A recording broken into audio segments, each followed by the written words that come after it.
¿Qué más pues? Y bienvenidos a este episodio de Café, el podcast de la Vibe. Nayi, ¿cómo estás? Juanfe, muy bien, bienvenidos a todos los que nos están escuchando. Hoy vamos a conversar de uno de los análisis que hace parte integral de esos análisis de mercado de café que hacemos semanalmente y es el análisis fundamental. Bueno, hay unos factores que mueven inmediatamente el precio y son los que analizamos semanalmente en el análisis fundamental del café. Y estos factores son varios y el que más mueve el mercado es la variable climática. Que me parece muy interesante porque usualmente se centra en los países productores. Nos fijamos muchísimo en cómo está el clima en esos países que producen café en todo el mundo.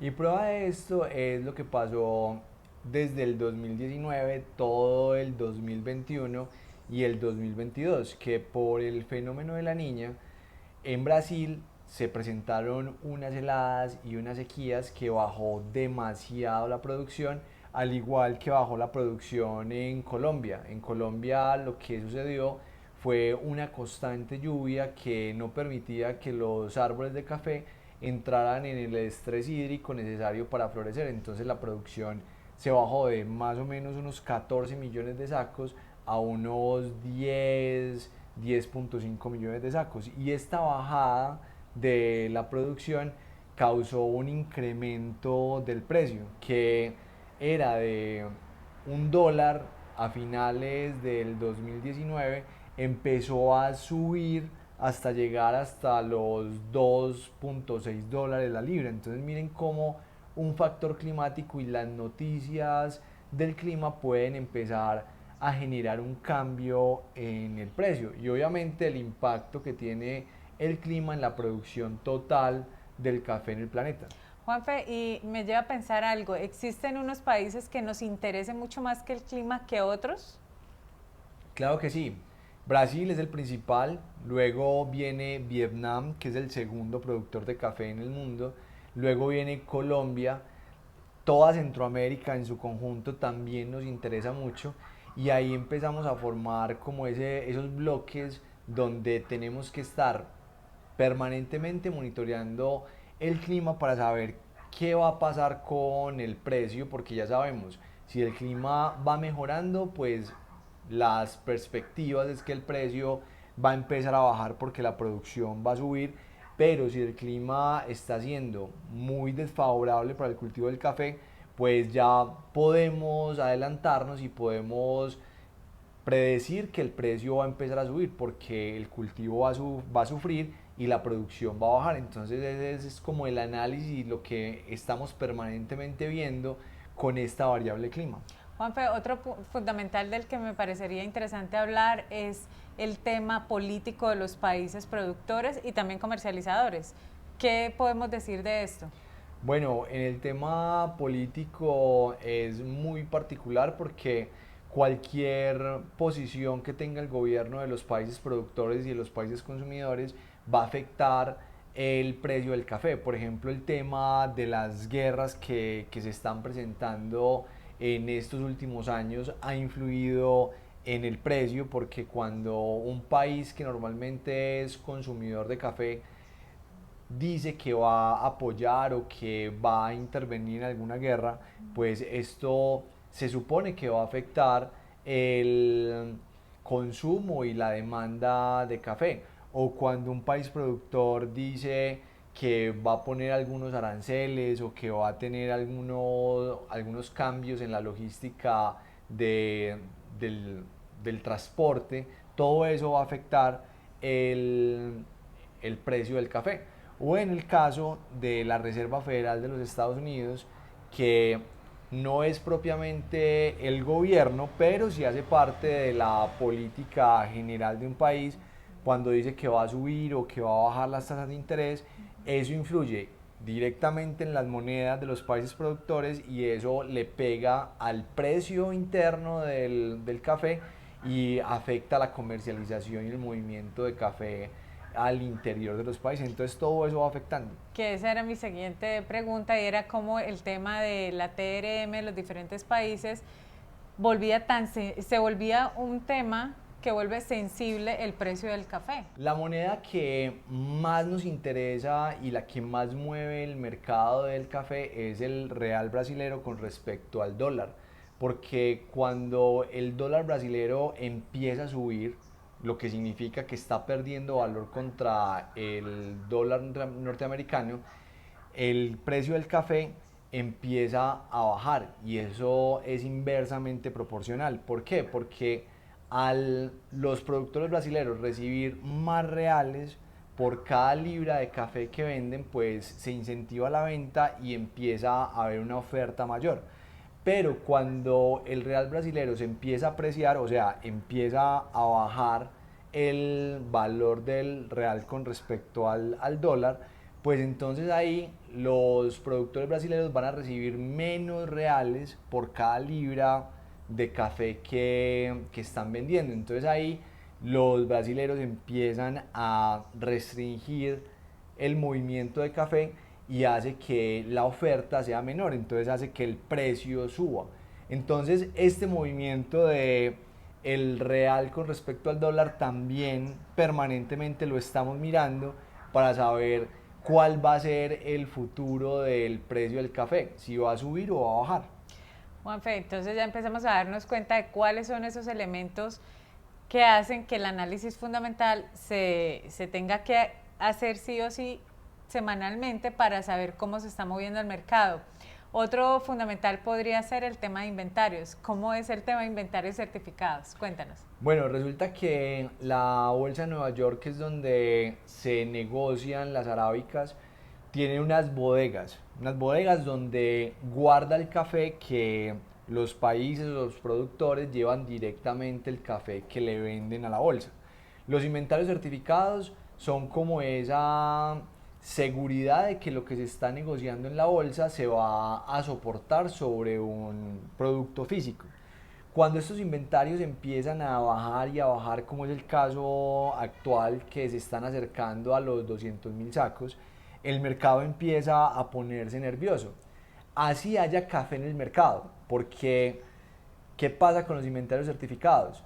Que es el precio de bolsa, pero si por fuera de bolsa se están pagando diferenciales más altos, pues no tendría sentido que un caficultor o una empresa de exportación de café le entregue café a la bolsa si por fuera de ella le están pagando más. Claro. Entonces empiezan a bajar esos inventarios certificados y el mercado se empieza a poner nervioso porque dicen, bueno, si no hay café en los inventarios de la bolsa es porque no hay café, pero en realidad sí hay café circulando en el mercado, pero es un fundamental que si están muy bajitos, pues el café tiende a subir de precio y cuando hay mucho café certificado, que es cuando los diferenciales bajan y están por debajo del precio que está pagando la bolsa, ahí los productores y los países productores empiezan a llevar mucho café a la bolsa y cuando los inventarios empiezan a tener excedentes, ya el mercado se tranquiliza porque dice, no, hay mucha oferta de café, hay mucho café, sobra café en el mundo, entonces el precio empieza a bajar. Entonces es un elemento y una variable fundamental que siempre vamos a estar monitoreando. Así es. No sé si se me queda algún otro fundamental del que queramos hablar, Juanfe, en el día de hoy. Otro de los fundamentales es el precio del petróleo y el precio de las materias primas de los fertilizantes, porque esto va correlacionado. Cuando el precio del petróleo empieza a bajar, pues también empieza a bajar el precio del café o se tiende a que empiece a bajar, porque ¿cuál es la lógica de mercado? Cuando empieza a bajar el petróleo, empiezan a bajar los fletes, empiezan a bajar algunos fertilizantes, empiezan a bajar los costos en general de la producción de café. Y al bajar los costos de producción, pues va a haber países que van a ofertar café cada vez más barato para captar más mercado y eso hace que el precio empiece a bajar, igual con el precio de las materias primas de los fertilizantes. Cuando empiezan a bajar, se vuelve más barato fertilizar el café y se vuelve más eficiente la producción y se vuelve más atractivo para los comercializadores empezar a bajar el precio para captar más mercado. Entonces esas son las lógicas que hay que empezar a mirar en cada uno de estos elementos y poder predecir qué va a pasar con esos precios y anticiparnos al mercado. ¿Para qué? Para poder actuar y hacer uso de las herramientas de administración de riesgo para aprovechar los picos de mercado en el caso de los productores y en el caso de los tostadores esperar esas bajadas de precio para poder cubrir esos precios bajitos y así asegurar nuestros precios, nuestros costos de adquisición. Que muchas veces nos preguntan ustedes cómo hacen para adivinar cuándo va a bajar el precio, y no se trata de adivinar, porque creo que esto no es una ciencia de sacar una bolita mágica y predecir en cuánto va a estar el precio, pero lo que sí es cierto es que con un análisis juicioso de la parte fundamental y de la parte técnica, que lo veremos en un episodio posterior del podcast, pues podemos saber realmente cómo se está comportando el mercado y cuándo es el mejor momento para usar estas herramientas de administración de riesgo de precio para nuestra empresa. Sí, para los empresarios cafeteros que nos están viendo y escuchando, pues estos factores y estas variables fundamentales no se pueden volver tema de conversación y de chisme, sino que se tienen que volver temas de toma de decisiones, de generar estrategias alrededor de todo esto que se analiza, porque nosotros conocemos muchos caficultores y muchos comercializadores que duran horas y horas hablando de estos temas y ninguno toma ninguna acción ni genera ninguna estrategia para cubrir los riesgos que se pueden ir viendo con antelación con el análisis de estas variables. Y que el mercado no se mueve por un único fundamental, que también es otro tema que vemos, que nos dicen, ay no, es que está lloviendo mucho en Brasil y ya eso movió absolutamente todo el mercado. No es tan cierto, hay una correlación de variables para poder realmente saber qué está sucediendo. Y otro tema súper importante es que estas variables fundamentales pueden durar un tiempo en tener efecto. Por ejemplo, hace 2 meses que hubo una oleada de calor en Brasil y puso muy nervioso al mercado, pero no es que haya causado un efecto inmediato en la cosecha porque había mucha humedad en el suelo de lluvias anteriores. Pero, ¿qué dice el mercado? Que esa ola de calor pudo haber afectado el desarrollo de los granos de la próxima cosecha, pero aún no se han visto esos supuestos daños de la cosecha. Todavía estamos esperando a ver si los árboles pudieron captar esa humedad del suelo y no verse afectados, o efectivamente esa oleada de calor afectó el desarrollo de esos granos y va a afectar la cosecha del próximo año. Entonces, todo eso hay que empezarlo a ver y hay que empezar a tener como esos tiempos de respuesta del precio a cada uno de los acontecimientos. Y también en contrario, Juanfe, que el mercado cuando ya absorbe una noticia, ya listo, ya se movió lo que se tenía que mover y ahí estuvo. No es que esa noticia siga moviendo y moviendo eternamente el mercado, que también creo que es importante mencionarlo. Sí, claro, cuando ya se da una noticia y se da ese tema y ya el precio se mueve, ya se absorbió por el mercado, ya no es que eso siga teniendo efectos en el precio del café, ya lo que va a afectar es lo que sigue de ahí y los pronósticos que se están haciendo a partir de ahí. Así es. Bueno, no sé si se nos queda alguna otra, pero lo que sí sé es que quienes nos han escuchado el día de hoy ya se van con nuevos conceptos a revisar en cada una de sus empresas qué aplica y qué no aplica, porque al final del día todos estamos dentro de un mismo mercado de café, conozcamos o no la dinámica de él. Bueno, y como siempre les decimos, este espacio es de ustedes, todas las ideas que tengan para nuevos capítulos, todos los comentarios, todas las preguntas, las pueden hacer en las diferentes redes sociales de La Vibe y recordarles que todo lo que hacemos en La Vibe es para que ustedes eleven sus habilidades y aceleren los resultados de sus empresas cafeteras. Les deseo un muy buen día y por supuesto muy felices cafés. Chao.